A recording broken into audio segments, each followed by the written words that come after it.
아이고, 아침부터 재수없게 웬 거지 노인네가 남의 장사를 망치고 난리야. 맞은편 건어물 가게 상인이 빗자루를 들고 뛰쳐나와 소리쳤습니다. 냄새나는 누더기를 걸친 노인이 고의로 비싼 과일 상자를 바닥에 엎어버렸기 때문입니다. 붉은 과즙이 터지며 수십만 원어치 과일이 순식간에 쓰레기장이 되어버렸죠.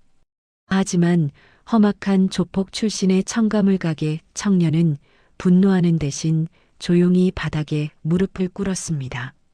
어르신, 어디 다친 데는 없으세요? 바닥이 미끄러워서 자칫하면 큰일 날 뻔했습니다. 청년은 뭉개진 딸기를 씻어 벙어리 노숙자의 입에 다정하게 넣어 주었습니다. 사실 이 냄새나는 노숙자의 진짜 정체는 대한민국 경제를 쥐락펴락하는 대륙그룹의 총수였습니다. 귀한 외동딸을 빼앗아간 전과자 사위의 밑바닥 본성을 확인하기 위해 치밀한 복수국을 꾸민 것이었죠. 과연 꼬리표를 숨긴 청년과 거지로 위장한 회장님의 위험한 동거는 어떤 결말을 맞이하게 될까요? 사연 시작하기 전에 구독을 꾹 눌러주세요. 오늘도 행복이 넘쳐나길 기원하겠습니다. 오늘의 사연 시작합니다. 차가운 새벽 공기가 아직 가시지 않은 서울의 낡은 전통시장입니다. 비릿한 생선 냄새와 시큼하게 썩어가는 채소 냄새가 좁은 골목에 가득합니다. 상인들이 출근하며 철제 셔터를 거칠게 올리는 쇳소리가 새벽의 정적을 매섭게 깹니다. 그때 딱딱한 아스팔트 위로 최고급 승합차 한 대가 미끄러지듯 멈춰 섰습니다. 차 문이 열리고 낡은 누더기를 걸친 노인 한 명이 비틀거리며 내렸습니다. 이 냄새나는 노인의 정체는 바로 대륙그룹 총수 최만호입니다. 얼굴에 시커먼 수치를 하고 눈가에 피딱지가 붙은 가짜 흉터까지 큼직하게 붙였죠. 코를 찌르는 역겨운 시궁창 냄새가 진동합니다. 최만호는 다리를 심하게 절뚝거리며 붉은 간판이 켜진 청가물 도매상을 향해 걸어갔습니다. 가게 앞 아스팔트에 도착한 최만호가 고의로 발을 헛디디며 바닥으로 요란하게 쓰러졌습니다. 우당탕 소리에 건어물 가게 사장 박동식이 빗자루를 들고 뛰쳐나왔습니다. 아이고, 아침부터 재수없게 웬 거지 노인네가 길을 막고 난리야. 당장 안 꺼져. 박동식이 욕설을 뱉으며 최만호의 등을 빗자루 끝으로 거칠게 찔러댔습니다. 그때 무거운 사과 상자를 나르던 강태성이 과일 상자를 바닥에 쾅 내려놓으며 달려왔습니다. 박 사장님, 몸도 불편한 어르신한테 지금 무슨 짓입니까? 강태성이 굵은 팔뚝으로 빗자루를 거칠게 쳐냈습니다. 박동식이 어이없다는 듯 콧방귀를 뀌며 소리쳤습니다. 강태성, 너 저 거지 새끼 알아? 길바닥을 막고 자빠져 있잖아. 강태성이 앓는 소리를 내는 최만호를 부축하며 박동식을 향해 단호하게 말했습니다. 아무리 화가 나도 힘없는 늙은이를 치면 됩니까? 얼른 가게로 들어가세요. 투덜거리며 돌아가자 강태성은 최만호를 연탄난로 옆 의자에 앉혔습니다. 그리고 방금 배달 온 뜨거운 국밥 뚝배기를 최만호의 더러운 손에 쥐어주며 환하게 웃었습니다. 어르신, 밖이 많이 추우셨죠? 제 아침밥인데 뜨끈할 때 얼른 드세요. 강태성은 두꺼운 극세사 담요를 가져와 최만호의 굽은 어깨에 꼼꼼히 덮어주었습니다. 천천히 꼭꼭 씹어 드세요. 급하게 드시면 체합니다. 따뜻한 국그릇을 쥔 최만호의 눈빛이 매의 발톱처럼 차갑게 변했습니다. 불과 일주일 전 외동딸 최수연이 강태성의 손을 잡고 폭탄 선언을 했죠. 아빠, 저 이 사람이랑 무슨 일이 있어도 꼭 결혼할 거예요. 제발 허락해 주세요. 최만호는 그날 밤 가슴을 후벼 파던 끔찍한 절망감을 절대 잊을 수 없습니다. 귀한 딸을 전과자 조폭 출신인 밑바닥 인생에게 넘겨줄 수는 없었죠. 그래서 강태성의 착한 껍데기를 부수고 폭력적인 짐승의 본성을 끄집어내기로 결심했습니다. 분노를 유발해 주먹을 휘두르는 순간을 몰래 사진으로 찍어 당장 파혼시킬 치밀한 계획이었습니다. 최만호는 고기를 씹는 척하다가 슬그머니 자리에서 일어났습니다. 그는 다리에 힘이 풀린 척 가게 구석을 향해 몸을 냅다 던졌습니다. 그곳에는 가장 비싸게 떼온 최고급 프리미엄 딸기 상자들이 탑처럼 쌓여 있었죠. 우당탕 소리와 함께 탐스러운 딸기 수백 알이 더러운 흙바닥으로 와르르 쏟아졌습니다. 붉은 과즙이 팍 터지며 비싼 과일들이 순식간에 쓰레기로 변했습니다. 최만호는 강태성이 짐승 같은 쌍욕을 퍼붓고 멱살을 잡을 것이라 확신했습니다. 하지만 강태성은 미간조차 찌푸리지 않고 조용히 다가와 젖은 바닥에 털썩 무릎을 꿇었습니다. 어르신, 어디 다친 데는 없으세요? 바닥이 미끄러워 큰일 날 뻔했습니다. 강태성은 뭉개진 딸기를 두 손으로 정성껏 주워 담기 시작했습니다. 야채 장수 김만석이 혀를 차며 소리쳤습니다. 강 사장, 비싼 딸기를 뭉갰는데 그냥 둬? 당장 멱살 잡고 쫓아내. 강태성이 수돗물에 딸기를 씻으며 김만석에게 씩 웃으며 대답했습니다. 어르신이 일부러 그러신 것도 아니잖아요. 돈은 내일 다시 땀 흘려 벌면 되죠. 강태성은 씻은 딸기를 최만호의 입 앞에 직접 가져다 댔습니다. 어르신, 겉은 멍들었어도 엄청 답니다. 많이 놀라셨을 텐데 하나 드셔보세요. 최만호는 등 뒤로 식은 땀을 줄줄 흘리며 주먹을 부들부들 떨었습니다. 계획이 빗나가자 최만호는 알 수 없는 소리를 내며 강태성의 등짝을 거칠게 주먹으로 퍽퍽 내리쳤습니다. 바닥에 놓인 뜨거운 뚝배기까지 발로 걷어차 강태성의 하얀 운동화 위로 전부 쏟아버렸습니다. 뜨거운 국물이 발등을 덮쳤지만 강태성은 눈썹 하나 까딱하지 않았습니다. 오히려 옷소매로 뚝배기를 조심스럽게 닦아내며 걱정스럽게 물었습니다. 어르신, 국밥이 싫으시면 제가 앞집에서 따뜻한 빵이라도 사올까요? 아침이 되자 손님들이 트럭을 몰고 시끌벅적하게 몰려들었습니다. 바쁜 상황에서도 강태성은 난동을 부리는 최만호를 절대 밀쳐내지 않았습니다. 그때 시장 번영 회장이 화가 머리끝까지 나서 청가물 가게로 달려왔습니다. 강태성, 저 냄새나는 거지 당장 안 쫓아내고 뭐해. 번영 회장이 최만호의 뒷덜미를 끌어내리려 고함을 질렀습니다. 이 노인네가 미쳤나? 내가 지금 바로 경찰 부를 거니까 당장 비켜. 강태성이 두 팔을 넓게 벌려 번영 회장 앞을 태산처럼 가로막으며 소리쳤습니다. 회장님, 제발 경찰 부르지 마세요. 갈 곳 없는 불쌍한 어르신한테 왜 이러십니까? 번영 회장이 강태성의 가슴팍을 거칠게 밀치며 따졌습니다. 저 거지 영감 때문에 손님들 다 도망가잖아. 비싼 과일 뭉갠 건 누가 물어낼 건데. 강태성이 묵직하고 단호한 목소리로 번영 회장의 눈을 똑바로 보며 대답했습니다. 제가 전부 물어내겠습니다. 망가진 과일값하고 주변 상인들 피해 보상 전부 제가 현금으로 드릴 테니까 어르신 몸에 손대지 마십시오. 강태성은 지갑에서 5만 원짜리 지폐를 무더기로 뽑아 번영 회장 손에 쥐어주었습니다. 가장 밑바닥 노숙자를 지키기 위해 기꺼이 고개를 숙이는 강태성의 등짝을 보며 최만호의 동공이 미세하게 흔들렸습니다. 끝까지 착한 척 가면을 쓰고 내 인내심을 시험하겠다 이거지. 어느덧 가게들의 철제 셔터가 내려가고 뼛속까지 시린 밤이 되었습니다. 강태성은 공중화장실에서 낡은 대야에 따뜻한 물을 받아왔습니다. 강태성이 시멘트 바닥에 쭈그리고 앉아 최만호의 시커먼 발을 수건으로 닦으며 다정하게 말했습니다. 어르신, 따뜻한 물로 씻으니까 피로가 좀 풀리시죠? 오늘은 여기서 푹 주무세요. 최만호는 발에 닿는 거칠지만 따뜻한 손길에 흠칫 놀라 어깨를 파르르 떨었습니다. 강태성은 깨끗하고 뽀송뽀송한 여벌 트레이닝복을 가져왔습니다. 냄새나고 젖은 옷보다는 훨씬 따뜻할 겁니다. 자, 이쪽으로 오세요.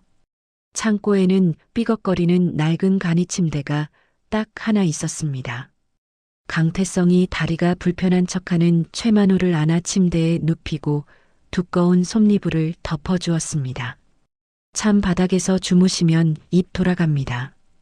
편하게 푹 주무세요. 정작 강태성은 차가운 맨 시멘트 바닥에 얇은 종이 박스를 깔았습니다. 강태성이 웅크린 채 덜덜 떨며 기침을 하고 힘겹게 새우잠을 청했습니다. 그 모습을 가만히 지켜보던 최만호의 굳은 심장이 미세하게 요동쳤습니다. 피도 눈물도 없는 전과자 놈이 이렇게까지 노숙자를 챙긴다고? 하지만 최만호는 이불 밑에서 주먹을 꽉 쥐고 속으로 더욱 독하게 마음을 다잡았습니다. 내일 새벽에는 기필코 저 착한 가면을 잔인하게 찢어 발겨버리겠다. 최만호는 귀한 딸을 지키겠다는 강렬한 집념 하나로 두 눈을 질끈 감았습니다. 새벽 3시의 전통시장은 쥐새끼 한 마리 돌아다니지 않는 무덤처럼 고요하고 차갑습니다.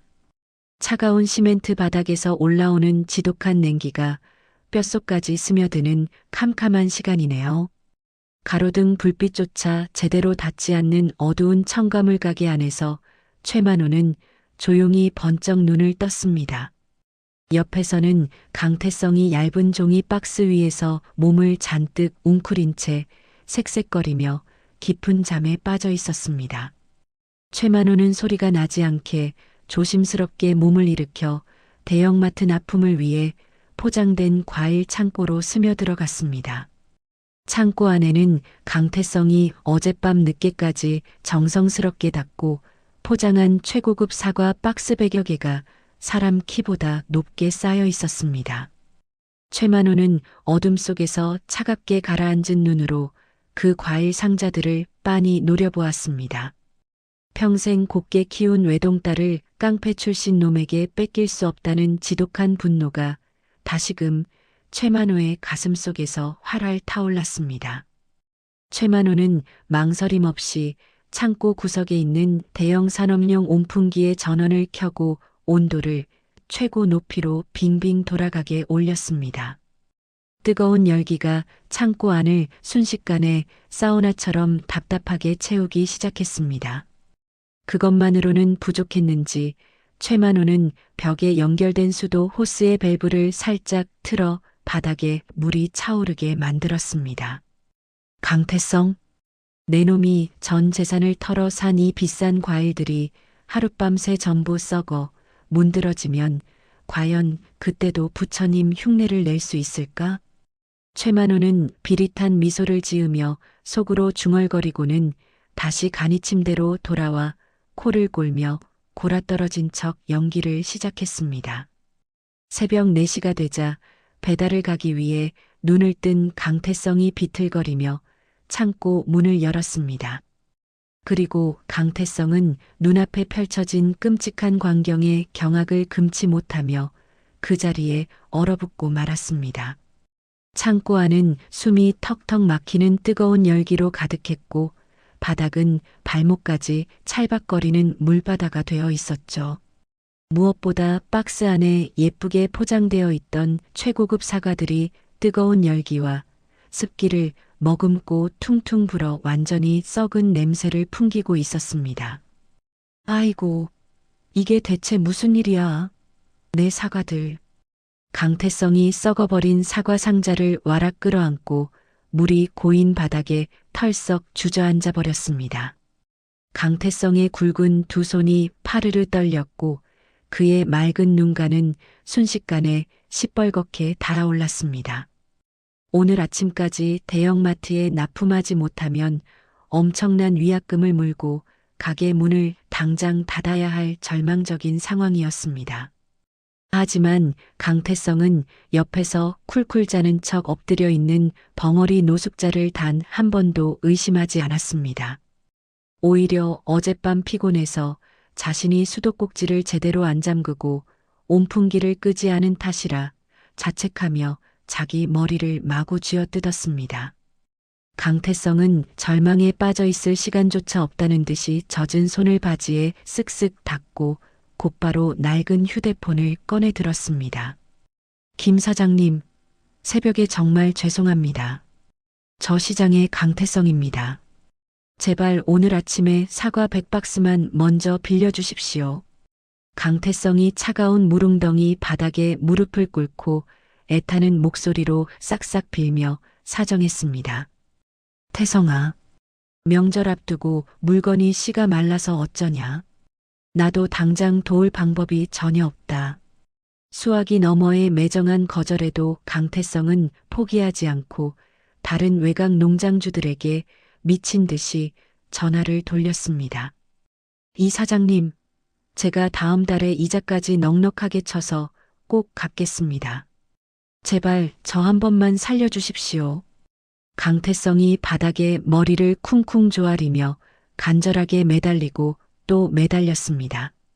결국 강태성은 낡은 배달용 오토바이에 시동을 걸고 짙게 깔린 새벽 안개를 뚫으며 외곽의 경쟁 첨가물 가게들을 직접 찾아다녔습니다.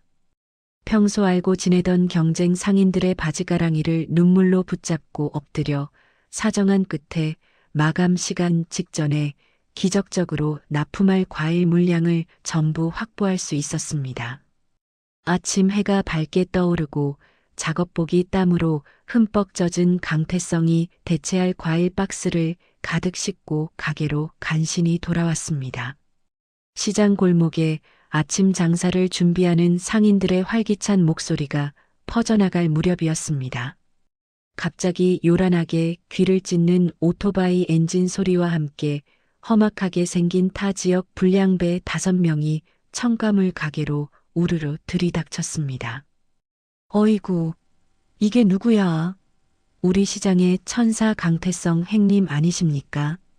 화려한 문신을 목까지 한 불량배 두목이 진열된 커다란 수박을 등산화 발로 퍽 걷어차며 얄밉게 비아냥거렸습니다.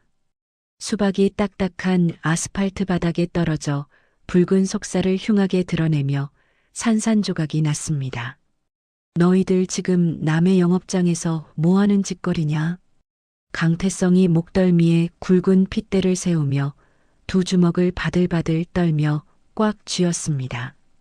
뭐하긴, 이 일대 시장 전부 싹 밀고 재개발해야 하니까 얌전히 자릿세나 내놓으라고 왔지.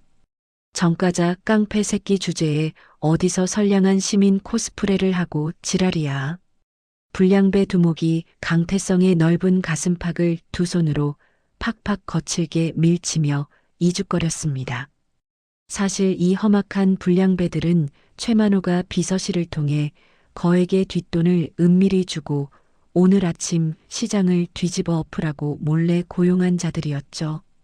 최만호는 과일 상자 뒤에 쥐 죽은 듯 웅크려 앉아 강태성이 분노를 참지 못하고 주먹을 마구 휘두르기만을 숨죽여 기다렸습니다. 하지만 강태성은 입술을 꽉 깨물어 피를 흘리면서도 꾹 참고 불량배 두목 앞에 허리를 90도로 깊숙이 굽혔습니다. 형님들, 보시다시피 제가 지금 당장 내드릴 현금이 없습니다. 며칠만 시간을 주시면 어떻게든 마련해서 올리겠습니다. 제발 장사만 하게 해주십시오. 강태성이 끔찍한 굴욕을 참아내며 깍듯이 고개를 숙이고 정중하게 부탁했습니다. 이 새끼가 아침부터 장난하나. 돈이 없으면 가게라도 박살을 내야지. 야, 여기 있는 과일 싹 다 바닥에 뒤엎어버려. 불량배 두목이 자기가 마시던 미지근한 커피를 엎드린 강태성의 얼굴에 확 뱉어버리며 악을 썼습니다. 검고 끈적거리는 커피 국물이 강태성의 머리칼과 이마를 타고 뚝뚝 떨어졌지만 강태성은 두 눈을 질끈 감고 끝까지 폭력을 쓰지 않고 참아냈습니다. 상인들이 겁에 질려 비명을 지르며 뒷걸음질을 치는 가운데 덩치가 산만한 불량배 하나가 두꺼운 쇠파이프를 들고 짐승처럼 날뛰기 시작했습니다. 뭐냐? 오늘 이 과일 가게 아주 쑥대밭으로 만들어주마. 그 불량배가 과일 매대를 쇠파이프로 닥치는 대로 부수며 깽판을 치다가 구석에 벌벌 떨며 웅크려 있는 냄새나는 최만호를 발견했습니다. 어라? 이 시궁창 냄새나는 거지 늙은이는 또 뭐야? 당장 안 비켜. 눈이 뒤집힌 불량배가 무시무시한 쇳소리를 내며 쇠파이프를 최만호의 정수리를 향해 무자비하게 휙 치켜들었습니다. 최만호는 진짜로 생명의 위협을 느끼고 두 눈을 커다랗게 뜨며 비명도 지르지 못한 채 굳어버렸습니다. 안 돼. 강태성이 목이 찢어질 듯한 짐승 같은 탄성을 내뱉으며 허공으로 자신의 몸을 냅다 던졌습니다. 퍽하는 둔탁하고 끔찍한 파열음과 함께 강태성이 허공을 가르는 쇠파이프를 맨손으로 아주 강하게 낚아챘습니다. 거친 쇠파이프를 꽉 쥔 강태성의 손바닥이 깊게 찢어지며 붉은 피가 시멘트 바닥으로 후두둑 떨어져 내렸습니다. 강태성의 턱 근육이 터질 듯이 붉어졌고 그의 눈빛은 어느새 과거 어둠의 세계를 주름잡던 무서운 짐승의 눈으로 변해 있었습니다. 이 어르신 몸에 털끝 하나라도 대면 그땐 너희들 여기서 살아서 못 나간다. 강태성이 살기 어린 섬뜩한 눈빛으로 쇠파이프를 잡은 불량배를 똑바로 노려보며 지옥에서 올라온 악마처럼 낮게 으르렁거렸습니다. 강태성의 그 무시무시한 기백과 뚝뚝 떨어지는 피에 완전히 압도된 불량배들은 순식간에 얼굴이 백지장처럼 하얗게 질려 뒷걸음질을 쳤습니다. 불량배 두목조차 마른 침을 꿀꺽 삼키며 덜덜 떨리는 목소리로 소리쳤습니다. 제 재수없게 아침부터 피를 보고 난리야. 야, 당장 철수해. 완전히 기가 꺾인 불량배들은 타고 온 오토바이마저 버려둔 채 시장 뒷골목을 향해 허겁지겁 도망쳐버렸습니다. 지옥 같았던 소란이 끝난 후 청감을 가게 하는 폭격을 맞은 듯 처참한 난장판이 되어 있었습니다. 바닥에는 으깨진 과일과 유리 조각들이 어지럽게 널려 있었죠. 하지만 강태성은 살이 베이고 피가 철철 흐르는 자신의 오른손을 지혈할 생각조차 전혀 하지 않았습니다. 강태성이 무릎을 꿇고 벌벌 떠는 척 연기하는 최만호의 양어깨를 두 손으로 꽉 감싸 안으며 다급하게 물었습니다. 어르신, 쇠파이프에 안 스치셨습니까? 어디 아프신 데는 없으시냐고요. 강태성이 피 묻은 손으로 최만호의 누더기 옷에 묻은 먼지와 과일 찌꺼기들을 조심스럽게 탁탁 털어주며 환하게 안도의 미소를 지었습니다. 정말 다행입니다. 다치신 데가 없어서 정말 다행이에요. 자신의 고통은 안중에도 없이 냄새나는 노숙자의 안위부터 챙기는 강태성의 그 맹목적이고 따뜻한 진심 어린 눈빛이 최만호의 굳은 심장을 망치로 강하게 내리쳤습니다. 최만호는 바닥에 고인 강태성의 붉은 피를 멍하니 내려다보며 태어나 처음으로 자신의 치졸한 계획에 끔찍한 죄책감을 느꼈습니다. 내가 대체 무슨 짓을 벌인 건가? 이 청년은 짐승이 아니라 자신을 희생할 줄 아는 진짜 바보처럼 착한 놈이었어. 자신이 그토록 혐오하고 멸시하던 정가자 청년이 사실은 세상 누구보다 따뜻하고 훌륭한 인품을 가진 사람이라는 진실이 가슴을 후벼 팠습니다.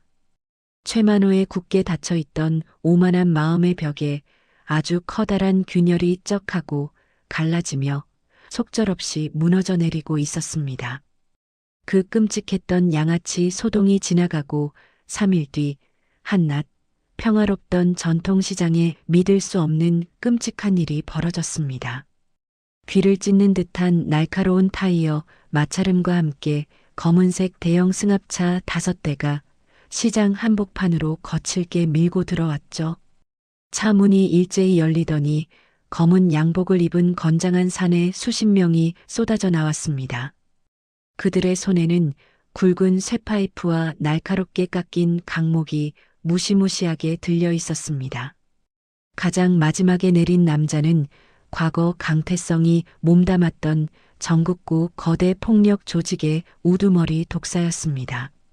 독사가 특유의 비릿한 미소를 지으며 구두굽으로 아스팔트 바닥을 탁탁 내리쳤습니다. 강태성 이 새끼 어디 숨었어? 오늘 기필코 그놈 목줄을 끌고 조직으로 데려간다. 독사의 살벌한 명령이 떨어지자 수십 명의 조직원이 짐승처럼 시장 골목을 휩쓸기 시작했습니다. 다 부숴버려. 강태성 나올 때까지 가게 전부 다 박살내. 조직원들이 쇠파이프로 상점들의 유리창을 무자비하게 깨부수고 과일 매대를 닥치는 대로 뒤엎었습니다. 날카로운 유리 파편이 사방으로 튀고 시장 상인들은 비명을 지르며 혼비백산하여 뿔뿔이 흩어졌습니다. 사람 살려. 조폭들이 쳐들어왔다. 상인들의 처절한 비명에 놀란 강태성이 가게 안쪽에서 쏜살같이 뛰쳐나왔습니다. 강태성은 자신의 눈앞에 펼쳐진 아수라장과 독사의 얼굴을 보고는 그 자리에 굳어버렸습니다. 독사가 강태성을 발견하고는 비웃음을 흘리며 천천히 다가왔습니다. 아이고, 우리 조직의 전설적인 행동대장 강태성 아니냐.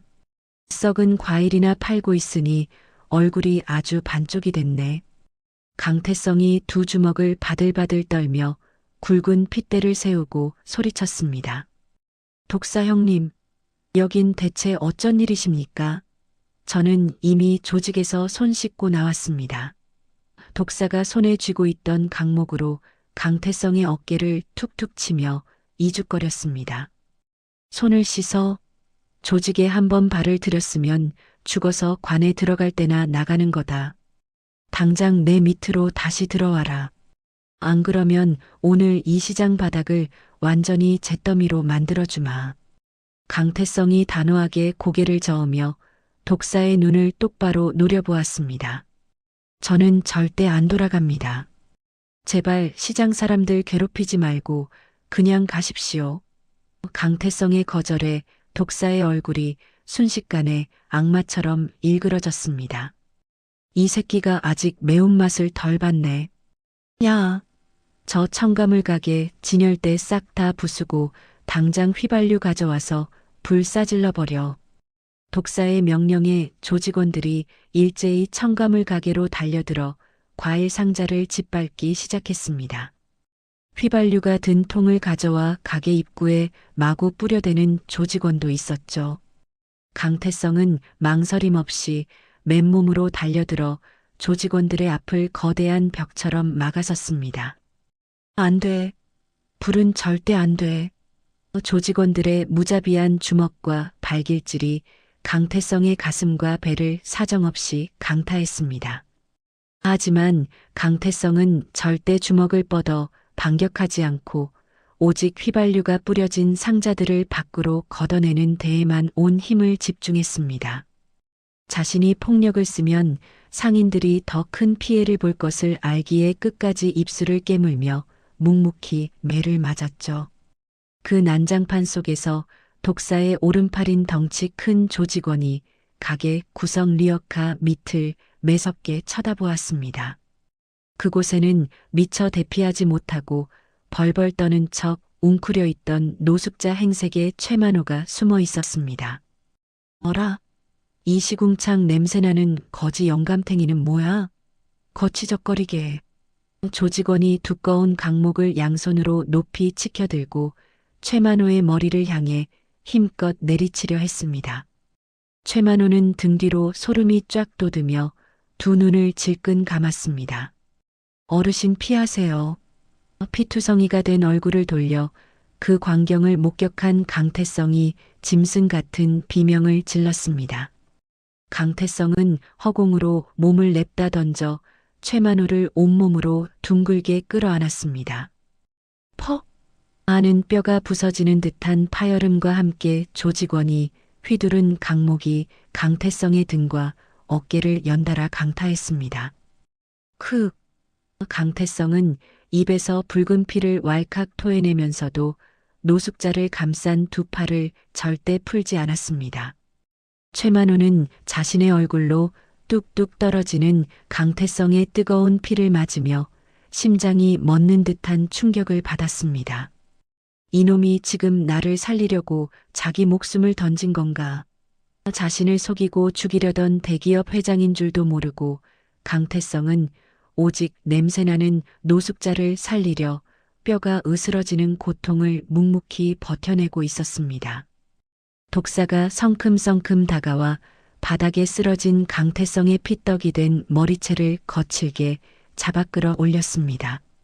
징그러운 새끼, 아주 천사나셨네. 당장 조직으로 돌아오겠다는 각서에 지장 찍어. 안 그러면 이 거지 노인네부터 숨통을 끊어버릴 테니까. 독사가 품에서 구겨진 종이와 인주를 꺼내 강태성의 피 묻은 얼굴 앞에 흔들었습니다. 강태성은 퉁퉁 부어오른 두 눈을 간신히 치켜뜨고 독사를 향해 피 섞인 침을 뱉었습니다. 형님, 저는 이제 이 시장 사람입니다. 두 번 다시 그 더러운 바닥으로 안 돌아갑니다. 강태성의 굽히지 않는 기백에 분노로 이성을 잃은 독사가 악을 쓰며 소리쳤습니다. 이 새끼 다리 몽둥이를 아주 산산조각 내버려. 평생 걷지도 못하게 만들어주마. 조직원들이 쇠파이프를 고쳐 쥐고 강태성을 둥글게 에워쌌습니다. 그 순간 강태성이 비틀거리는 몸을 두 팔로 간신히 지탱하며 바닥에서 천천히 일어났습니다. 그러고는 방어 자세를 취하는 대신 독사의 발밑에 털썩 무릎을 꿇었습니다. 강태성이 거친 시멘트 바닥에 자신의 이마를 쿵쿵 찌으며 처절한 목소리로 호소했습니다. 독사 형님, 제발 부탁드립니다. 제 목숨은 형님 마음대로 거두셔도 좋습니다. 제 다리를 부러뜨리시든 팔을 자르시든 다 참겠습니다. 하지만 여기 죄 없는 시장 사람들과 저 불쌍한 어르신만은 제발 건드리지 마십시오. 제가 이렇게 엎드려 빕니다. 강태성은 흙바닥에 얼굴을 비비며 밑바닥까지 자존심을 버려가며 간절하게 읍소했습니다. 폭력을 폭력으로 갚지 않고 자신을 완전히 희생하여 타인을 지키려는 강태성의 처절한 외침이 시장 골목에 쩌렁쩌렁 울려 퍼졌습니다. 그 숭고하고 바보 같은 모습에 구석에 숨어 숨죽여 울던 상인들의 눈에서 굵은 눈물이 뚝뚝 떨어졌습니다. 상인들은 더 이상 두려워하지 않고 일제히 주머니에서 휴대폰을 꺼내 경찰에 신고 전화를 돌리기 시작했습니다. 경찰이죠. 여기 시장에 조폭들이 쳐들어와서 사람을 죽이려고 해요. 제발 빨리 좀 와주세요. 상인들의 다급한 목소리가 여기저기서 터져 나오자 시장 외곽에서 여러 대의 경찰차 사이렌 소리가 요란하게 들려오기 시작했습니다. 삐뽀삐뽀 하는 소리가 점점 가까워지자 상황이 불리해진 것을 깨달은 독사가 얼굴을 일그러뜨렸습니다. 재수 없는 놈. 오늘은 이쯤에서 물러가지만 다음엔 내 놈 숨통을 확실히 끊어주마. 독사는 바닥에 엎드린 강태성의 얼굴에 더러운 침을 뱉고는 조직원들을 향해 철수를 지시했습니다. 조직원들이 승합차에 허겁지겁 올라타 썰물처럼 순식간에 시장을 빠져나갔습니다. 조폭들이 완전히 사라진 뒤 긴장이 풀린 강태성이 바들바들 떨리는 손으로 바닥을 짚었습니다. 강태성은 자신의 몸에서 피가 쏟아지는 것도 잊은 채 리어카 밑에 있는 최만호를 향해 힘겹게 고개를 돌렸습니다. 어르신, 다치신 곳은 없으시죠? 정말 다행입니다. 안도의 미소를 짓던 강태성은 그 말을 끝으로 붉은 피 웅덩이 위로 기절하듯 쿵 하고 쓰러졌습니다. 삐뽀삐뽀 요란한 구급차 사이렌 소리가 캄캄한 시장 골목을 매섭게 울립니다. 붉은 경광등 불빛이 어두운 밤거리를 번쩍번쩍 비추는 가운데 강태성이 구급차 들것 위에서 번쩍 눈을 떴습니다. 구급대원이 피투성이가 된 강태성의 어깨를 지혈하며 다급하게 소리쳤습니다. 환자분, 지금 강목에 맞아 출혈이 너무 심해서 당장 큰 병원 응급실로 가야 합니다. 하지만 강태성이 링거 바늘을 거칠게 뽑아내며 비틀거리며 들것에서 몸을 일으켰습니다. 안 갑니다. 응급실 병원비가 얼마나 비싼데 거기서 헛돈을 씁니까? 저 절대 안 죽으니까 당장 차 세워주세요. 강태성은 구급대원의 끈질긴 만류를 억지로 뿌리치고 기어코 구급차 밖으로 내렸습니다. 강태성은 다리를 몹시 절뚝거리며 박살이 난 첨가물 가게 창고로 겨우 돌아왔습니다. 창고 안은 깨진 유리 조각들이 널려 있고 매캐한 흙먼지와 비릿한 피냄새가 진동을 합니다. 강태성은 찢어진 상처를 바늘로 꿰매지도 못한 채 독한 소독약을 맨 살갗 위에 생으로 들이부었습니다. 강태성이 입술을 피가 나도록 꽉 깨물며 끔찍한 고통을 속으로 삼켰습니다. 숨을 헐떡이면서도 강태성은 구석에서 웅크리고 있는 냄새나는 최만호에게 먼저 다가갔습니다.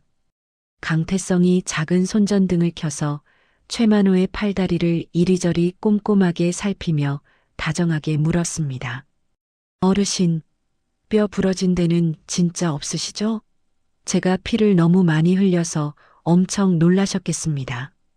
이 깨끗한 담요 덮고 얼른 주무세요. 강태성은 피 묻은 자신의 손을 바지에 쓱쓱 닦고 최만호의 굽은 어깨에 두꺼운 극세사 담요를 포근하게 덮어주었습니다. 그 순간 찌그러진 창고 철문이 삐그덕 소리를 내며 조심스럽게 열렸습니다. 아빠, 태성이 아빠. 낡고 허름한 옷을 입은 67명의 어린아이들이 우르르 몰려들어 강태성의 품으로 와락 파고들었습니다. 강태성은 뼈가 부서지는 고통을 완벽하게 숨긴 채 환하게 웃으며 아이들을 번쩍 안아 올렸습니다. 우리 예쁜 똥강아지들, 밤도 늦었는데 여긴 어떻게 알고 왔어? 아빠 그렇게 보고 싶었어? 강태성은 주머니를 탈탈 털어 낮에 무사히 건져낸 성한 사과와 꼬깃꼬깃한 사탕을 아이들의 가방에 가득 넣어주었습니다. 아이들을 데리러 온 머리가 하얀 보육원 원장이 캄캄한 구석에 누운 최만호에게 조용히 다가왔습니다. 보육원 원장이 벙어리 행세를 하는 최만호의 곁에 쭈그리고 앉아 담담하게 입을 열었습니다. 어르신, 우리 태성이가 피투성이가 된 걸 보고 많이 놀라셨지요? 저 녀석이 저렇게 미련하고 착해 빠졌습니다. 보육원 원장이 강태성의 듬직한 뒷모습을 보며 눈시울을 붉히며 말을 이었습니다. 사실 태성이가 과거에 그 무서운 조폭 밑에 들어갔던 이유가 다 저 불쌍한 고아 녀석들 때문입니다. 심장병 걸린 막내 수술비하고 버려진 아이들 밥은 먹여야 하는데 돈 나올 구석이 없었거든요. 자기 목숨 팔아서 우리 아이들 살려낸 아주 눈물겨운 놈입니다. 그 말을 듣는 순간 웅크려 있던 최만호의 심장이 벼락을 맞은 듯 쿵 하고 내려앉았습니다. 어두운 창고 구석에서 최만호는 낡은 이불을 꽉 움켜쥔 채 뜨거운 눈물을 왈칵 쏟아냈습니다. 정과자라는 더러운 꼬리표 뒤에 숨겨진 강태성의 진짜 얼굴은 짐승이 아니라 자신을 온전히 희생하는 거룩한 천사였죠. 자신이 그토록 혐오하던 밑바닥 청년이 사실은 버려진 생명들을 품에 안은 진짜 훌륭한 아버지였다는 진실에 최만호는 뼈저린 부끄러움을 느꼈습니다. 평생 돈과 권력만 믿고 사람을 의심하던 대륙그룹 총수의 오만한 편견이 산산조각이 나는 순간이었습니다. 깊은 새벽이 되자 열이 펄펄 끓던 강태성이 시멘트 바닥에서 정신을 잃고 쿵 쓰러졌습니다. 최만호는 그제야 자리에서 벌떡 일어나 바지춤에 몰래 숨겨두었던 최신 위성 전화를 다급하게 꺼내 들었습니다. 김 비서실장, 당장 그룹 VIP 병원 최고 의료진들 전부 깨워서 구급 장비 챙겨라. 시장 첨가물 창고로 비밀리에 당장 출동시켜. 단 한 명이라도 외부에 발설하면 다 모가지인 줄 알아. 1시간 뒤 칠흑 같은 어둠을 틈타 검은색 벤 세대가 창고 앞에 소리 없이 멈춰 섰습니다.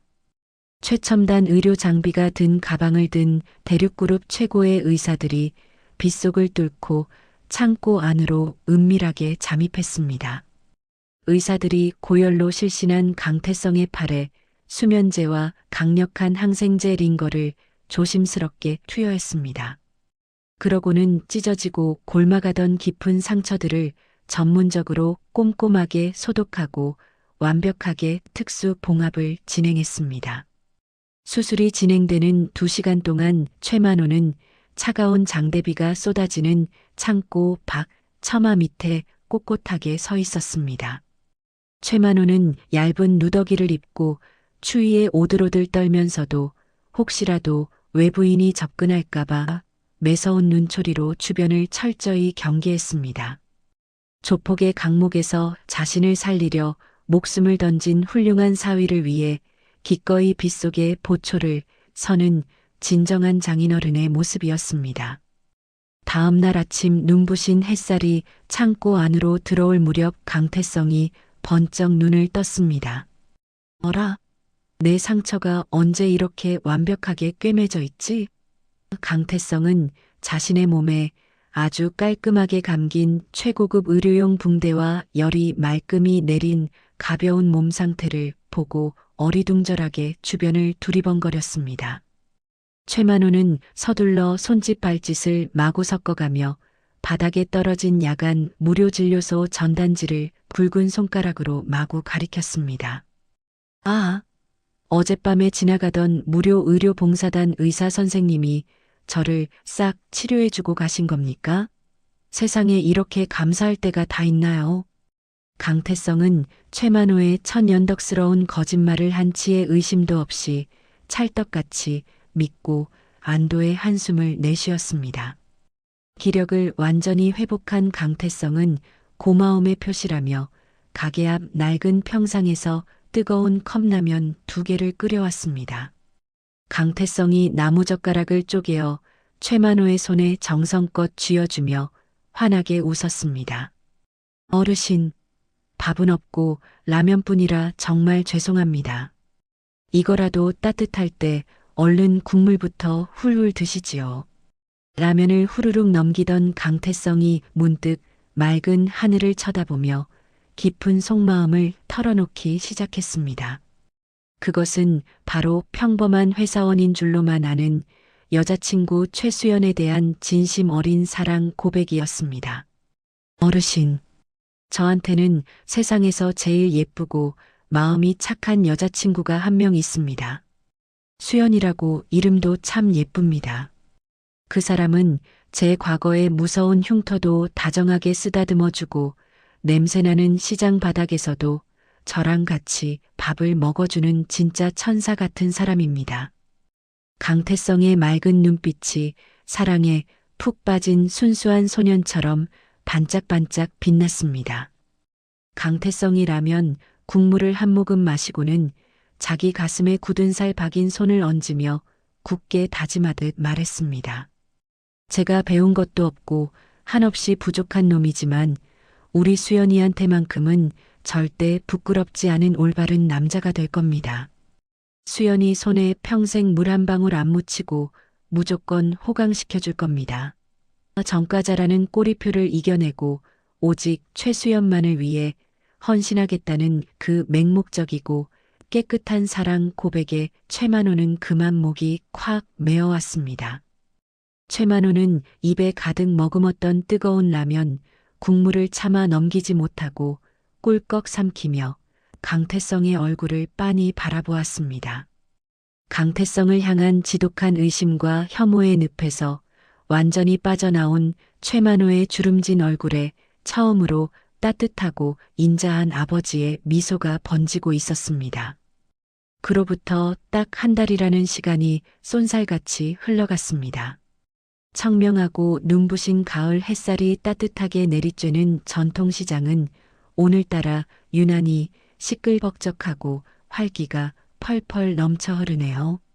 시장 입구부터 오색 찬란한 망국기가 요란하게 펄럭이고 신나는 뽕짝 트로트 음악이 골목 구석구석을 꽉 채우고 있습니다. 고소하게 파전 지지는 기름 냄새와 달콤한 솜사탕 냄새가 사람들의 코끝을 기분 좋게 간지럽힙니다.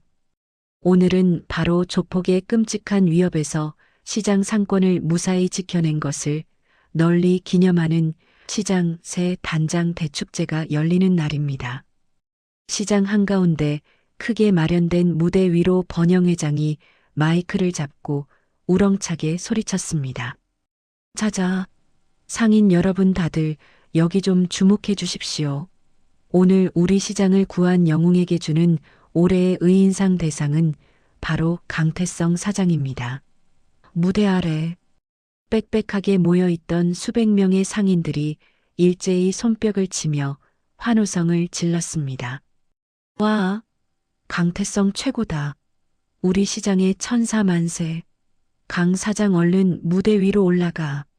번영 회장이 무대 위로 쑥스럽게 머리를 긁으며 올라온 강태성의 목에 커다랗고 화려한 꽃목걸이를 척 걸어주었습니다. 번영 회장이 다시 마이크를 고쳐 잡고 활짝 웃으며 큰 소리로 외쳤습니다. 강 사장, 우리가 십시일반 호주머니 돈을 모아서 깜짝 선물을 하나 준비했어. 저기 무대 옆에 번쩍번쩍 빛나는 최신형 1톤 소형 트럭 보이지? 저게 바로 오늘부터 강 사장 배달차야. 강태성이 무대 옆에 리본이 예쁘게 달린 새하얀 트럭을 보고는 그 자리에 털썩 주저앉아 펑펑 뜨거운 눈물을 쏟아냈습니다. 회장님, 그리고 시장 사장님들, 제가 무슨 염치로 저렇게 비싼 새 트럭을 넙죽 받습니까? 저는 그냥 제가 해야 할 일을 했을 뿐인데 너무 감사해서 어찌할 바를 모르겠습니다. 강태성이 두 손으로 얼굴을 감싸 쥐고 어린아이처럼 엉엉 울며 최신형 트럭의 운전대를 소중하게 부여잡고 연신 허리를 굽혀 인사했습니다. 무대 뒤편 어두운 천막 아래서 냄새나는 노숙자 분장을 그대로 유지한 최만호가 그 벅찬 광경을 아주 흐뭇하게 지켜보고 있습니다. 최만호는 자신도 모르게 두 손을 번쩍 위로 치켜들고 누구보다 크게 환호성을 지르며 진심 어린 기립박수를 보냈죠. 최만호의 가슴속에는 이제 강태성을 향한 더러운 의심이나 지독한 미움은 단 한 톨도 남아있지 않았습니다.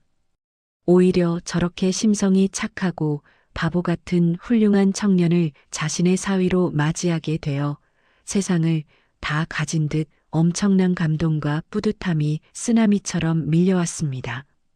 축제가 아주 성공적으로 끝난 붉은 해질녘입니다. 강태성은 자신을 축하해주기 위해 화장기 하나 없는 수수한 차림으로 찾아온 여자친구 최수연의 손을 꽉 잡았습니다. 그리고 껌딱지처럼 뒤에 바짝 졸졸 따라다니는 벙어리 노숙자를 이끌고 자신이 새빵살이하는 가파른 언덕 위 허름한 옥탑방으로 신나게 올라갔습니다. 최만호는 자신을 철석같이 속이고 있는 딸 최수연에게 진짜 정체를 들키지 않으려고 낡고 더러운 번거지 모자를 눈 밑까지 푹 눌렀었습니다. 그리고 고개를 가슴팍까지 깊숙이 숙인 채 철저하게 말 한마디 못하는 벙어리 행세를 능청스럽게 이어갔습니다.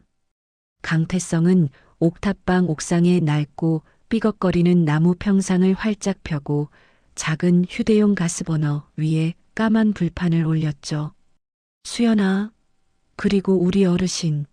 오늘은 제가 상도 받고 기분이 너무 좋아서 크게 한턱 쏘는 겁니다. 비록 얇은 냉동 삼겹살이지만 배가 터지도록 바싹 구워드릴 테니까 허리띠 풀고 많이 드세요. 강태성은 쉴 새 없이 지글지글 고기를 굽고 가위로 작게 잘라 수연과 노숙자의 입에 번갈아 쏙쏙 넣어 주었습니다. 최수연이 입안 가득 고기를 오물거리며 환하게 웃으며 말했습니다. 오빠, 나만 입에 쏙쏙 넣어주지 말고 오빠도 고기 좀 먹어. 그리고 어르신도 여기 상추쌈 하나 엄청 크게 싸드릴 테니까 입 크게 아해보세요. 최수연이 더러운 노숙자의 낡은 옷소매를 걷어주며 스스럼 없이 커다란 고기쌈을 최만호의 입에 쑥 밀어 넣었습니다. 최수연은 냄새나는 노숙자까지 친아버지처럼 살뜰하게 챙기는 강태성의 다정하고 거침없는 행동을 바라보며 세상에서 제일 행복한 미소를 지었죠. 최만호는 고기를 허겁지겁 씹다가 눈치가 보여 매운 고추를 잘못 삼킨 척 연신 기침을 콜록콜록 해댔습니다. 하지만 대륙그룹 최고급 호텔의 수백만 원짜리 화려한 진수성찬보다 이 싸구려 얇은 냉동 삼겹살이 100배 1000배는 더 달콤하고 맛있게 느껴졌습니다. 귀한 딸과 강태성이 서로를 애틋하게 챙겨주는 예쁜 모습을 보며 최만호는 자신이 얼마나 어리석고 옹졸한 늙은이였는지 뼈저리게 반성했습니다. 정과자 조폭 출신이라는 그 더러운 꼬리표 하나 때문에 진짜 다이아몬드보다 빛나는 훌륭한 사위를 몰라보고 시험하려 했던 자신이 한없이 밉고 부끄러웠습니다. 세 사람이 옥탑방 평상에 옹기종기 모여 앉아 도란도란 웃음꽃을 피우며 저녁 식사를 하던 도중이었습니다. 갑자기 맑던 하늘에 시커먼 먹구름이 무섭게 몰려오더니 굵고 차가운 소나기가 후두득 후두득 무섭게 쏟아지기 시작했습니다. 어머, 오빠, 갑자기 하늘에서 웬 비가 이렇게 쏟아져.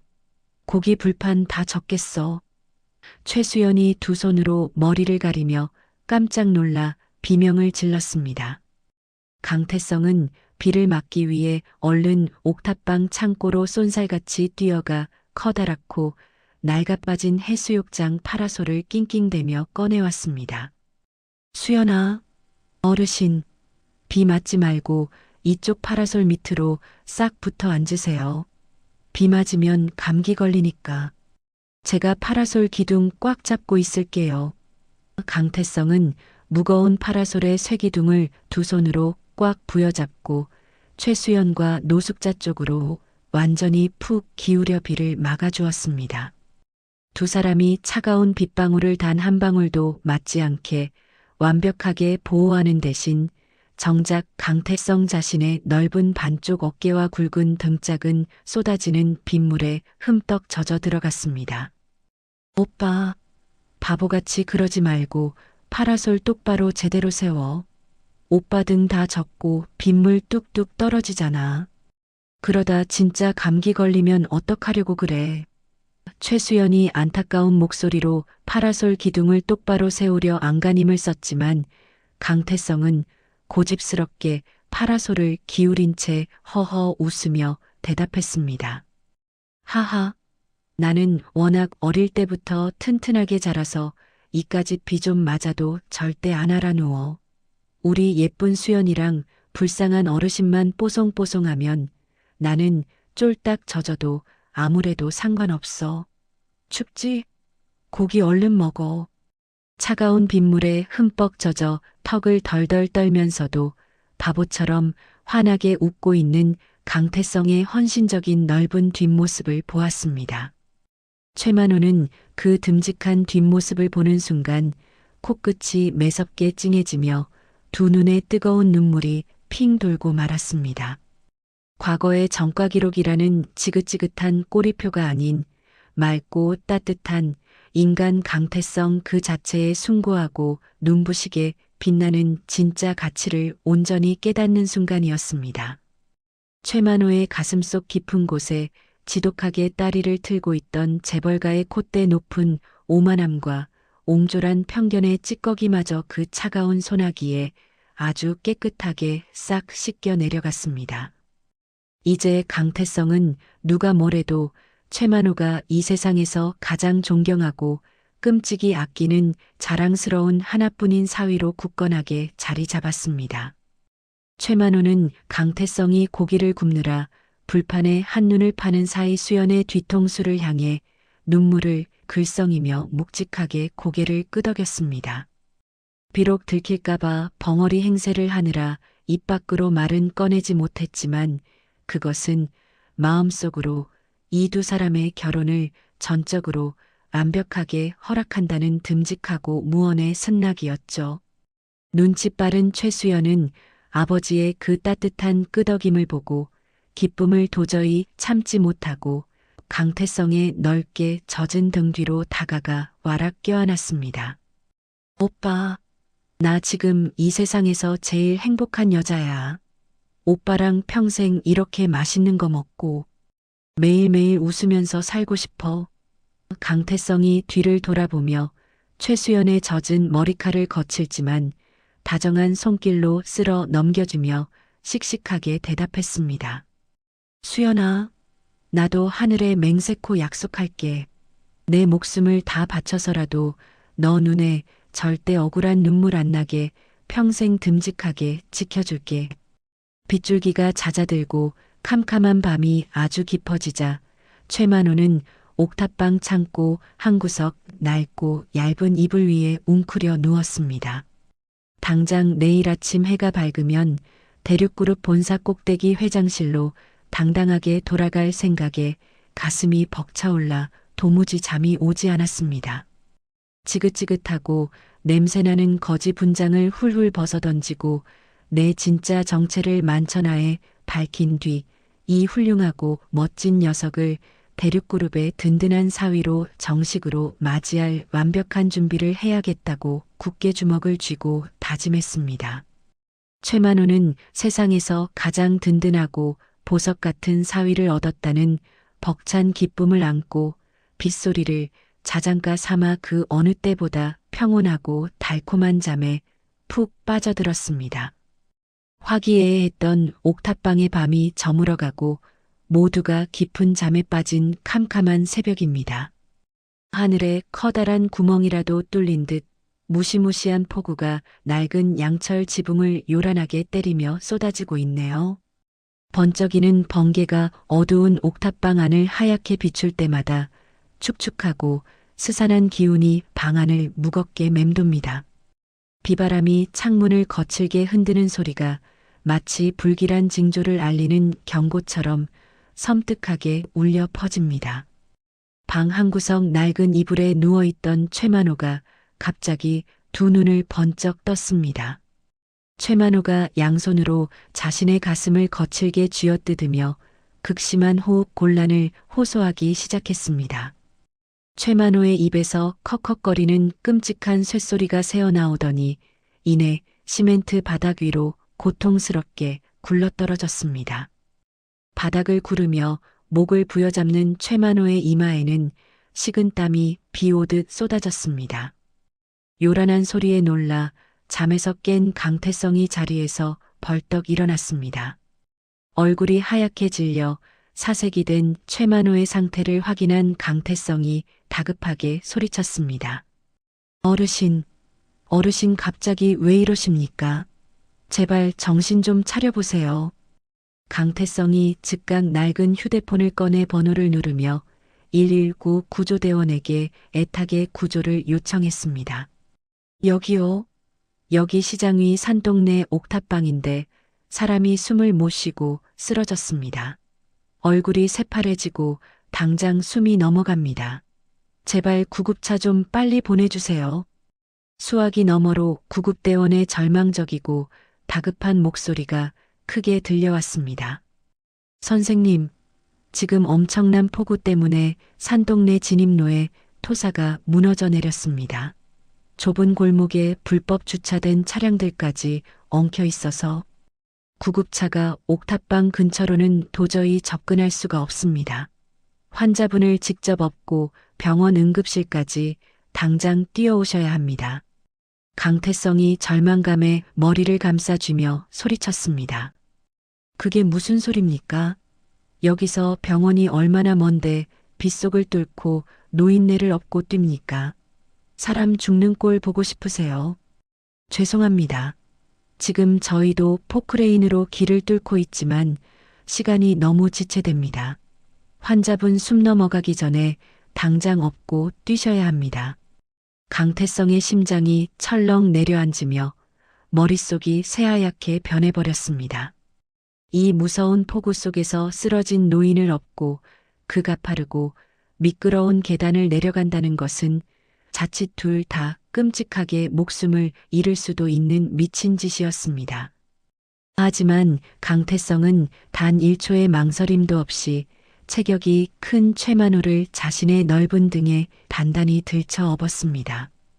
자신을 유일하게 믿어준 따뜻한 노인을 이대로 차가운 방구석에서 죽게 내버려 둘 수는 없었죠. 내 뼈가 부서지고 심장이 터지는 한이 있더라도 반드시 이 어르신을 살려내겠다는 맹목적인 의지가 강태성의 온몸을 뜨겁게 지배했습니다. 강태성이 쏟아지는 장대비를 온몸으로 맞으며 가파른 계단을 미친 듯이 뛰어내려가기 시작했습니다. 잠에서 깬 최수연이 우산도 쓰지 못한 채 울부짖으며 맨발에 가까운 차림으로 강태성의 뒤를 필사적으로 쫓았습니다. 오빠, 비가 이렇게 무섭게 오는데 혼자 어떻게 업고 뛰어? 아빠, 아니 어르신 제발 눈 좀 떠보세요. 최수연이 눈물과 빗물이 범벅이 된 얼굴로 엉엉 울며 뒤따라 달렸습니다. 수연아, 넌 바닥 미끄러우니까 조심해서 천천히 따라와. 내가 어떻게든 어르신 병원까지 모시고 갈 테니까 걱정하지 마. 강태성은 미로처럼 좁고 구불구불한 시장 골목길을 전력 질주했습니다. 숨이 턱 끝까지 차오르고 빗길에 미끄러져 시멘트 바닥에 무릎이 심하게 까져 붉은 피가 줄줄 흘렀습니다. 하지만 강태성은 결코 최만호를 업은 두 팔의 힘을 조금도 풀지 않았습니다. 어르신, 조금만 참으십시오. 다 왔습니다. 제가 무조건 살려낼 거니까 제발 숨만 붙어 있으십시오. 몇 번을 빗물 구덩이에 쓰러지고 다시 일어나기를 반복한 끝에 강태성은 마침내 대형 종합병원 응급실의 자동문을 거칠게 박차고 들어갔습니다. 의사 선생님, 여기 사람 숨 넘어갑니다. 제발 이 어르신 좀 살려주세요. 강태성이 응급실 바닥에 최만호를 눕히며 피를 토하듯 절규했습니다. 대기하던 의료진이 급히 이동식 침대를 가져와 최만호를 심폐소생실로 다급하게 밀고 들어갔습니다. 수술실 문이 굳게 닫힌 직후 강태성은 기력이 완전히 소진되어 피 묻은 바닥에 털썩 주저앉았습니다. 거친 숨을 몰아쉬던 강태성이 양손을 모으고 노숙자 할아버지의 무사 귀환을 간절하게 기도하기 시작했습니다. 제발 우리 어르신 살려주십시오. 제가 대신 죽어도 좋으니 저 불쌍한 어르신 제발 눈 뜨게 해주십시오. 뒤늦게 응급실로 뛰어들어온 최수연이 바닥에 주저앉은 강태성의 등을 와락 끌어안고 오열했습니다. 오빠, 고마워. 정말 고마워. 오빠 아니었으면 정말 큰일 날 뻔했어. 강태성이 핏물이 맺힌 자신의 무릎은 닿지도 않은 채 최수연의 젖은 머리를 쓰다듬으며 씩씩하게 다독였습니다. 수연아, 울지 마. 하늘이 무너져도 어르신은 내가 지킨다고 했잖아. 의사 선생님들이 꼭 살려주실 거야. 그러나 강태성의 간절한 기도가 무색하게 불과 10분 뒤 믿을 수 없는 엄청난 광경이 벌어졌습니다. 병원 로비 정문이 산산조각 날 듯 거칠게 열리며 검은 정장을 입은 수십 명의 대륙그룹 경호원들이 응급실로 미친 듯이 쏟아져 들어왔습니다. 비키십시오. 전부 다 물러나십시오. 병원 통제합니다. 경호원들이 험악한 얼굴로 소리치며 순식간에 응급실 주변을 완벽하게 통제해 버렸습니다. 응급실 안의 환자들과 간호사들이 겁에 질려 웅성거리는 가운데 대륙그룹의 최고 2급 임원들과 비서실장들이 혼비백산한 얼굴로 헐떡이며 뛰어들어왔습니다. 그들은 구석에 넋을 잃고 서 있던 최수연을 발견하자마자 일제히 허리를 90도로 꺾어 깎듯이 인사했습니다. 아가씨, 무사하십니까? 연락을 받고 온몸이 굳는 줄 알았습니다. 최수연이 당황한 표정으로 뒤로 물러서며 김 비서실장을 향해 소리쳤습니다. 김 비서실장님, 여기는 어떻게 알고 오셨어요? 지금 아빠가 수술실에 들어가셨단 말이에요. 김 비서실장이 수술실 문을 부여잡고 바닥에 엎드려 목 놓아 오열하기 시작했습니다. 회장님, 우리 대륙그룹 최만호 회장님은 무사하십니까? 방금 거지 분장하고 수술실로 들어가신 분이 우리 회장님 맞습니까? 바닥에 주저앉아 그 모든 상황을 지켜보던 강태성의 동공이 지진이라도 난 듯 미친 듯이 흔들렸습니다. 강태성의 귓가에 방금 김 비서실장이 내뱉은 회장님이라는 단어가 폭탄처럼 터져나갔습니다. 강태성이 멍한 눈으로 번갈아가며 깎듯이 인사하는 임원들과 덜덜 떠는 최수연의 얼굴을 쳐다보았습니다. 자신이 그토록 정성껏 돌보고 목숨 걸고 지켰던 냄새나는 벙어리 노숙자가 바로 대한민국 경제를 쥐락펴락하는 대륙그룹의 총수 최만호 회장이었습니다. 게다가 평범한 회사원인 줄로만 알았던 천사 같은 여자친구 최수연마저 그 거대한 대륙그룹의 외동딸이었다는 충격적인 진실이 강태성의 뒤통수를 후려쳤습니다. 강태성이 비틀거리며 자리에서 일어나 최수연을 향해 피 묻은 손을 뻗으며 떨리는 목소리로 물었습니다. 수연아, 지금 저 사람들이 부르는 대륙그룹 회장님이 설마 저 냄새나는 어르신이냐? 네가 진짜 대륙그룹 외동딸이었어? 최수연이 얼굴을 감싸 쥐고 눈물을 펑펑 흘리며 강태성의 옷깃을 절박하게 부여잡았습니다. 오빠, 미안해. 내가 다 설명할게. 아빠가 오빠를 딱 한 번만 시험해 보자고 고집을 부리셔서 내가 어쩔 수 없이 속인 거야. 오빠 마음 아프게 하려던 게 아니었어. 시험이라는 두 글자가 강태성의 심장을 날카로운 비수처럼 잔인하게 후벼 팠습니다. 자신을 향해 웃어주던 그 모든 따뜻한 시간들이 사실은 철저하게 짜인 소름 끼치는 연극이었다는 사실에 숨이 턱 막혀왔습니다. 자신이 밑바닥에서 발버둥 치며 피를 흘릴 때 이 엄청난 재벌 부녀는 그 높은 곳에서 자신을 한낱 벌레처럼 실험쥐 취급하며 구경하고 농락했던 것입니다. 까마득한 신분 차이라는 거대한 절망의 벽과 사랑하는 여자에게까지 철저히 속았다는 뼈저린 배신감이 강태성의 온몸을 찢어지게 만들었습니다. 강태성이 핏발선 눈으로 최수연의 손을 거칠게 쳐내며 차갑게 분노를 토해냈습니다. 시험? 너희들 부녀가 짜고 내 밑바닥을 보려고 나를 시험했다고? 내가 쇠파이프에 손이 찢어지고 조폭들한테 뼈가 부서지도록 맞을 때 너희들은 속으로 비웃으면서 그 연극을 구경한 거냐? 아니야, 오빠. 제발 내 말 좀 들어봐. 그런 게 아니라고. 최수연이 애타게 소리치며 매달렸지만 강태성의 눈빛은 이미 차가운 얼음장처럼 굳어버렸습니다. 강태성이 얼어붙은 대륙그룹 임원들의 어깨를 거칠게 밀치며 응급실 문을 향해 걸음을 옮겼습니다. 내 이름 2번 다시 부르지 마. 사람 진심을 쓰레기처럼 짓밟고 노는 너희들 같은 무서운 사람들하고 나는 이제 영원히 끝이야. 강태성은 뒤에서 자신을 부르며 오열하는 최수연의 애타는 목소리를 철저하게 무시했습니다. 그리고 핏물이 뚝뚝 떨어지는 무릎을 이끌고 폭우가 쏟아지는 캄캄한 병원 밖으로 미친 듯이 달려나가 짙은 어둠 속으로 완전히 모습을 감춰버렸습니다. 다음 날 늦은 오후입니다. 강태성은 뜬 눈으로 밤을 하얗게 지새우고 텅 빈 시장으로 무거운 발걸음을 옮겼습니다. 강태성이 자신의 삶의 전부였던 청가물 가게의 녹슨 철제 셔터를 끝까지 쾅 내렸습니다.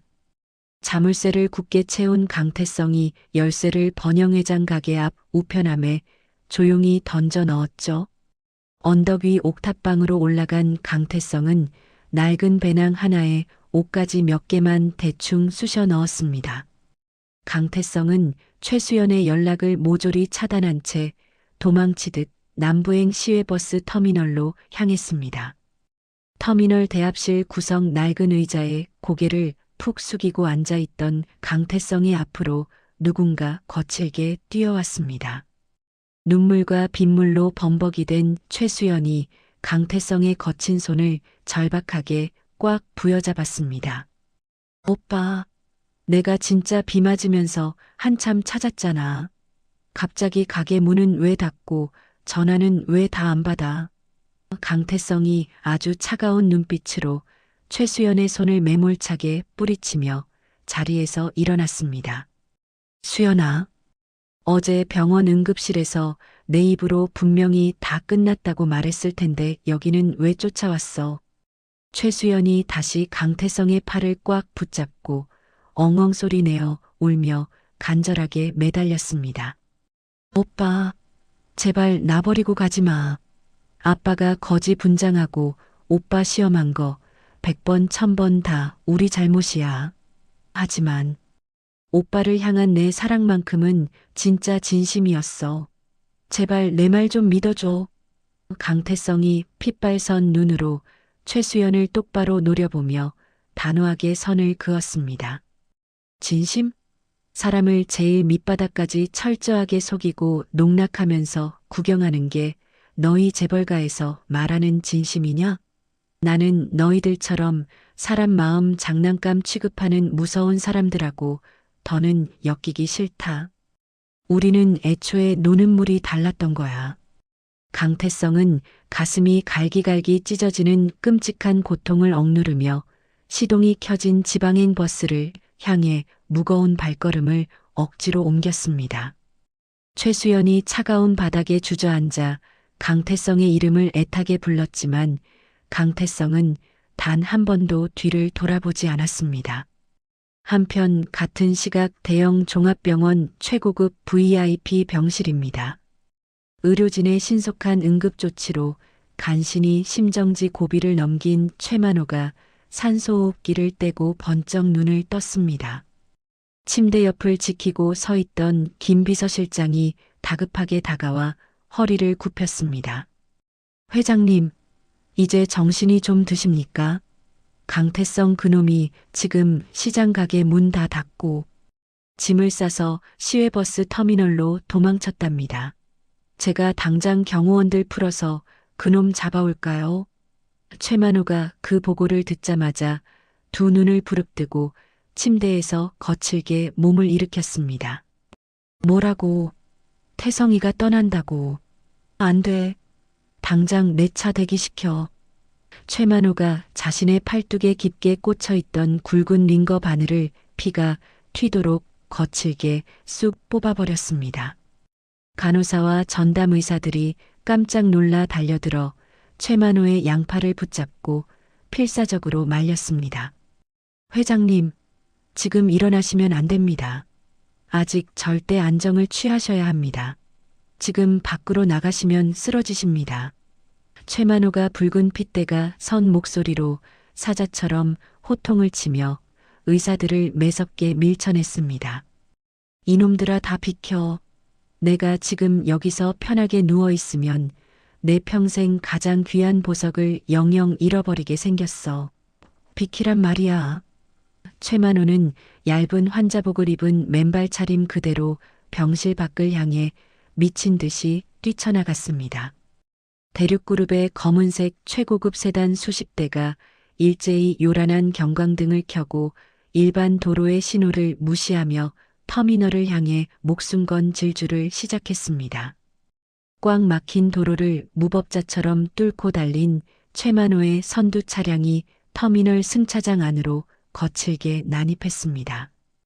기익하는 날카로운 타이어, 마찰음과 함께 검은 차가 강태성이 막 올라타려던 버스 앞길을 완벽하게 가로막았습니다. 놀란 승객들과 터미널 상인들이 눈을 동그랗게 뜨고 웅성거리며 구름대처럼 모여들기 시작했죠. 핏기가 가시지 않은 창백한 얼굴의 최만호가 차 문을 거칠게 열고 맨발로 시멘트 바닥에 내렸습니다. 건장한 경호원들이 두꺼운 겉옷을 들고 헐레벌떡 달려왔지만 최만호는 그들을 전부 거칠게 물리치고 버스 계단 앞을 턱 가로막아 섰습니다. 낡은 가방을 맨 강태성이 놀란 눈으로 최만호를 쳐다보며 입술을 꽉 깨물었습니다.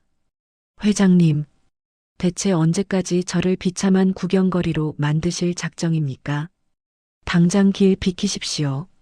그 순간 도저히 믿을 수 없는 엄청난 일이 벌어졌습니다. 대한민국 경제를 쥐락펴락하는 천하의 대륙그룹 총수 최만호가 수백 명의 시선이 집중된 차가운 터미널 시멘트 바닥에 털썩 두 무릎을 꿇었습니다. 터미널 안의 모든 사람이 헉하고 숨을 들이마시며 쥐 죽은 듯 조용해졌습니다. 최만호가 강태성의 낡고 더러운 운동화 앞에 고개를 깊이 숙이며 뜨거운 눈물을 뚝뚝 흘렸습니다. 태성아, 내가 죽을 죄를 지었다. 이 옹졸하고 못난 늙은이가 너를 몰라보고 참으로 몹쓸 짓을 했어. 강태성이 너무나 당황하여 짐가방을 바닥에 툭 떨어뜨리며 뒷걸음질을 쳤습니다. 회장님, 지금 사람 많은 데서 대체 뭐 하시는 겁니까? 이러지 마시고 당장 일어나십시오. 최만호가 바닥에 엎드린 채 강태성의 바짓가랑이를 두 손으로 꼭 부여잡고 어린아이처럼 엉엉 소리내어 울며 처절하게 사과했습니다. 내 오만하고 더러운 편견 때문에 너같이 훌륭한 진짜 보석을 영영 잃을 뻔했다. 시궁창 냄새나는 거지 행색을 한 나한테 네가 조건 없이 베풀어준 그 따뜻한 마음을 내가 평생 무슨 수로 다 갚겠니?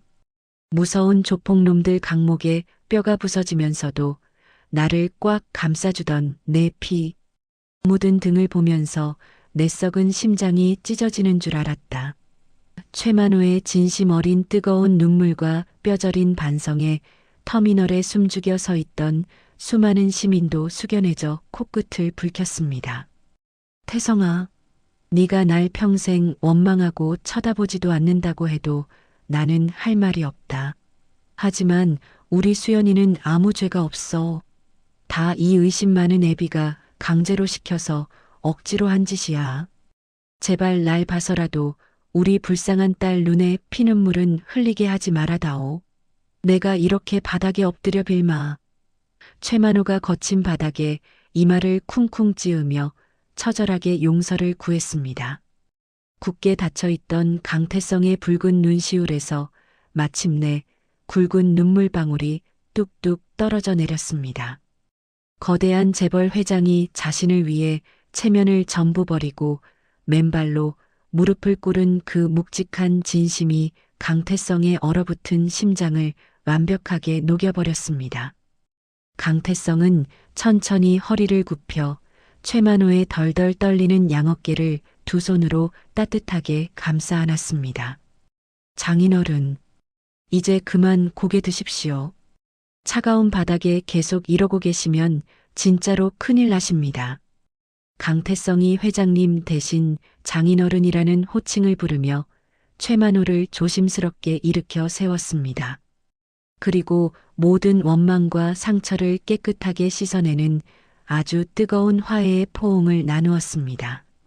뒤따라 달려온 최수연도 두 사람의 품에 와락 안겨 기쁨의 눈물을 펑펑 흘렸습니다. 그 아름답고 감동적인 용서의 장면에 터미널을 가득 채운 사람들의 우레와 같은 벅찬 박수갈채가 사방에서 쏟아져 나왔습니다. 터미널에서의 극적인 화해와 눈물의 포옹이 있은 지 1년이라는 시간이 부드럽게 흘러갔습니다. 비가 오면 천장에서 물이 새고 쥐가 득실거리던 낡고 허름한 전통시장은 이제 옛말이 되었네요. 대륙그룹의 막대한 사회공헌 자금 지원을 받아 투명한 유리 아케이드와 대형 주차장을 완벽하게 갖춘 현대화된 모습으로 눈부시게 탈바꿈했습니다. 시장 입구에는 큼직하고 화려한 전자 간판이 방문객들을 반갑게 맞이하고 있습니다. 시장 상인들의 만장일치로 번영회장에 추대된 강태성이 말끔하게 다려진 푸른 셔츠 차림으로 시장 곳곳을 바쁘게 누비고 있습니다. 야채 가게 김만석이 물을 다듬으며 밝은 얼굴로 손을 흔들며 외쳤습니다. 아이고, 우리 듬직한 강 회장님 오셨네. 오늘 아침에도 시장 바닥에서 빛이 번쩍번쩍 납니다. 그려. 강태성이 사람 좋은 미소를 활짝 지으며 김만석을 향해 허리를 깎듯이 굽혔습니다. 김 사장님, 오늘 무가 아주 튼실하고 굵네요. 장사하시다가 불편한 거 있으시면 언제든지 번영의 사무실로 달려오십시오. 강태성은 시장 한가운데에 대륙그룹의 재정 지원을 받아 보유건 아이들과 독거노인들을 위한 대규모 무료 급식소를 아주 크게 열었습니다. 점심시간이 되자 강태성이 소매를 걷어붙이고 하얀 앞치마를 두른 채 커다란 국자를 들고 직접 배식을 돕고 있습니다.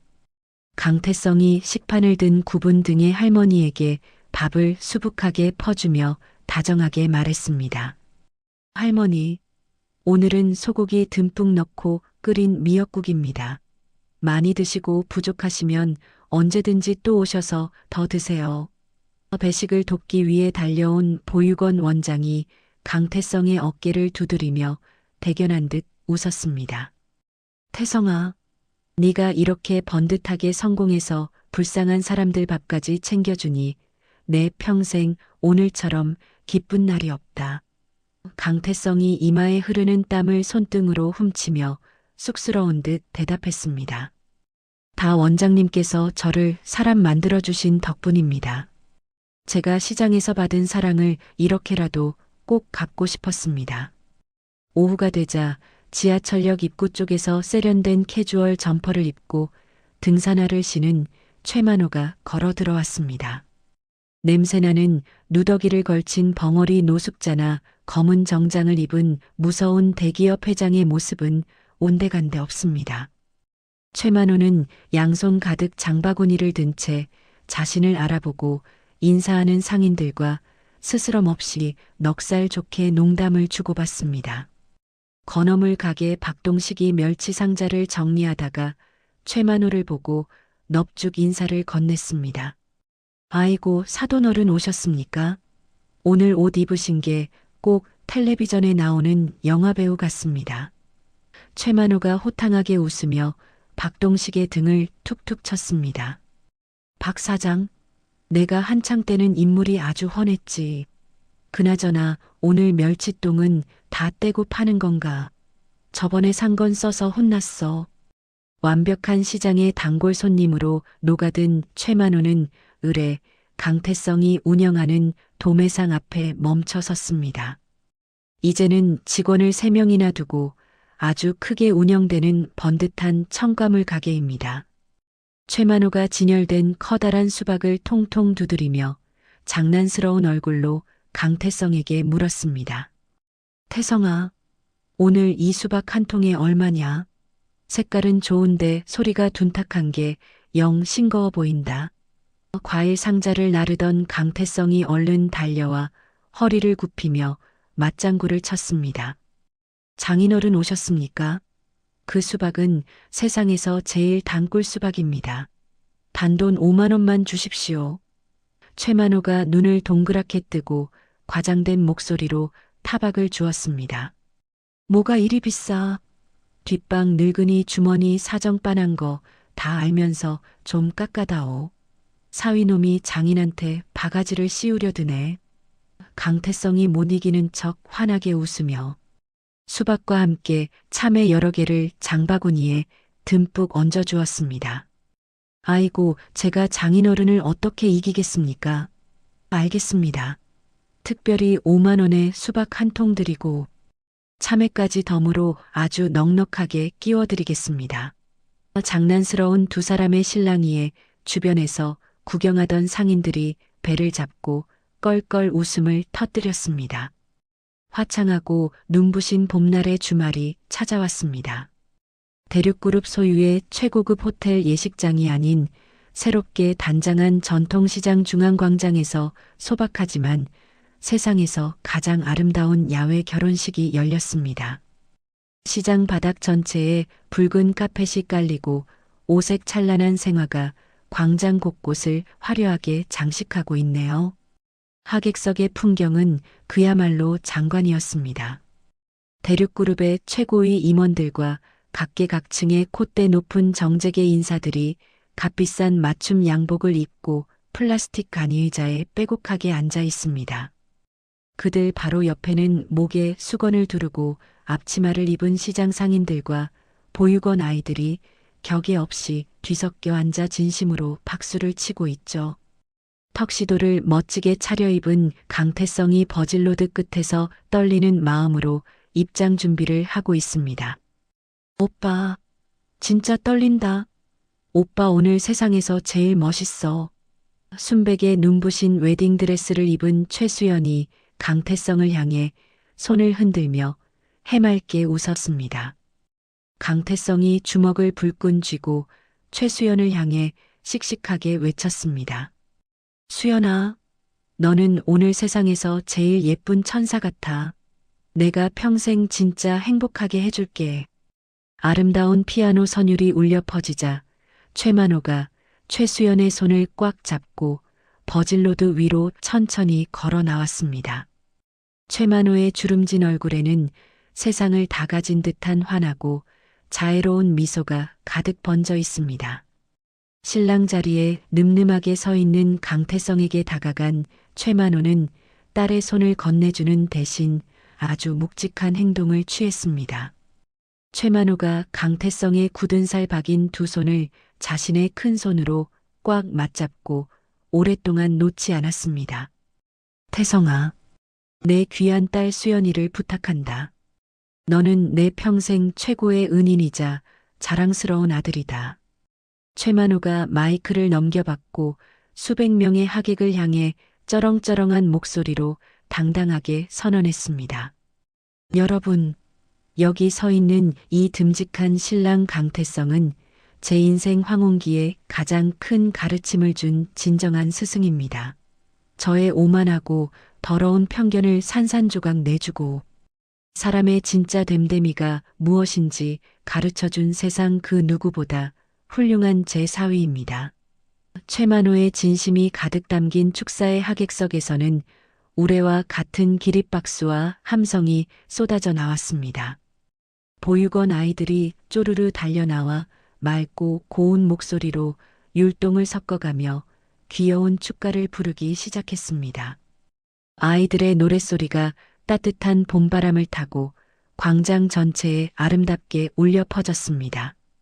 강태성은 자신을 파멸로 몰아넣으려 했던 어둠의 세계와 정가자라는 과거의 지독한 꼬리표를 완전히 끊어냈음을 온몸으로 실감했습니다. 오직 진심 하나로 버텨온 자신의 험난했던 인생이 마침내 눈부신 꽃길로 활짝 피어나는 순간이었습니다. 강태성은 곁에 선 사랑하는 아내 최수연의 손을 깍지껴 꽉 잡았습니다. 그리고 자신의 끔찍한 흉터마저 전부 따뜻하게 감싸 안아준 장인어른 최만호를 향해 깊은 존경과 변치 않을 사랑을 담아 정중하게 허리 굽혀 인사했습니다. 시장의 모든 상인이 동원되어 한꺼번에 쏘아 올린 화려한 축포와 오색 꽃가루가 눈부신 봄 햇살 아래 아름답게 흩날렸습니다.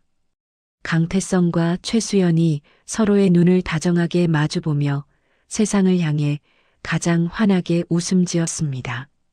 그 뒤로 최만호와 시장 사람들이 하나 되어 축하의 잔을 높이 들어 올리며 건배를 외쳤습니다.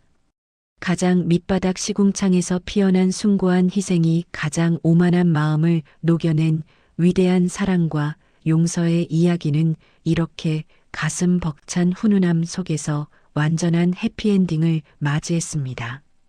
사람을 겉모습이나 과거의 꼬리표만으로 판단하는 것이 얼마나 어리석고 부끄러운 일인지 깊이 깨닫게 해주는 가슴 따뜻한 실화였습니다.